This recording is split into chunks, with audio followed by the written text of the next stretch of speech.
lot of friends in this room and a lot of people who worked on the film in this room, and Anisha, Charlé, editor, is in this room. So I have to acknowledge her. She's very humble, but very important to note that two brown girls made a football movie. Gimme, gimme, gimme, gimme, gimme, gimme, gimme, gimme, gimme,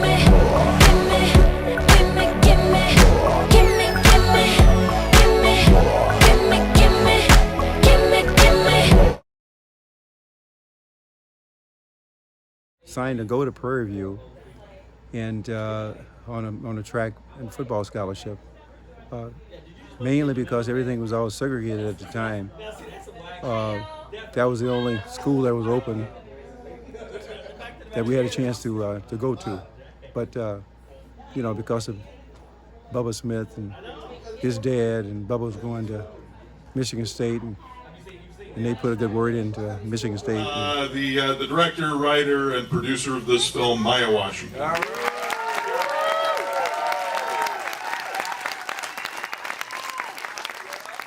In 2011, Bubba Smith passed away, and I was living here and just doing the duty of a child, and picked him up at the airport and was kind of chauffeuring him around, and went to the memorial. And in one of the car rides, a news reporter was asking my dad's thoughts. That's what they do whenever one of their teammates dies. Someone out of the sky starts calling them and asks them to say something. Could you imagine that?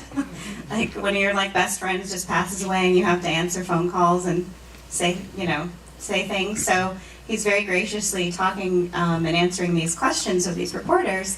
And the story about the Smith family being the reason he got to Michigan State was the first time I'd actually heard that story, that it was Bubba and his dad that made the recommendation. So growing up in Minnesota, I knew he grew up in segregation, but I had this fantasy that these magical white men just descended upon LaPorte, Texas, and pointed him out in a crowd and said, "Gene, we want you." I didn't have context for sort of the details of how that happened, and to find them out too late, to not be able to thank Bubba Smith for that huge small thing that made all the difference. Well, I was at Michigan State then. Of course, that's how I knew Clinton and Gene and Bubba and George Webster, Jim Summers, all the rest of them, Sterling Armstrong.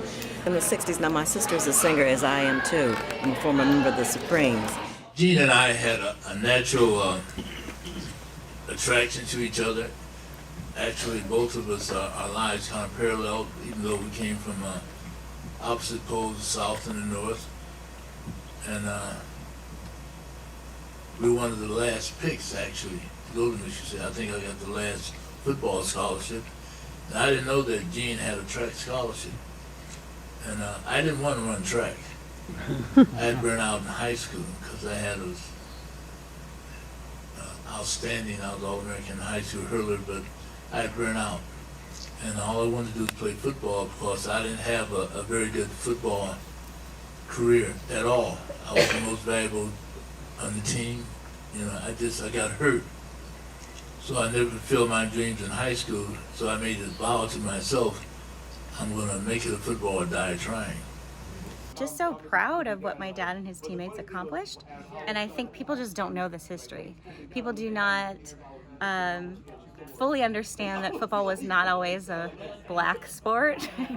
And that if it weren't for my dad and his teammates, football today might look more like golf or hockey. And I just want people to appreciate the sacrifices that were made to advance the game, both in college level, but also in the professional league. That in the NFL, my dad and others were really instrumental to building it to where it has become this national pastime for Americans that were watching the Super Bowl and watching all of these college bowl games, and all of these things didn't exist in that same framework 50 years ago. So I think that's the biggest takeaway, that no matter who you are, your parents, grandparents, whether they're your biological folks or not, there are stories around us, and it's important to learn from those folks to find out who you are, where you came from. I believe in integration. Okay. And I think that should be the American way.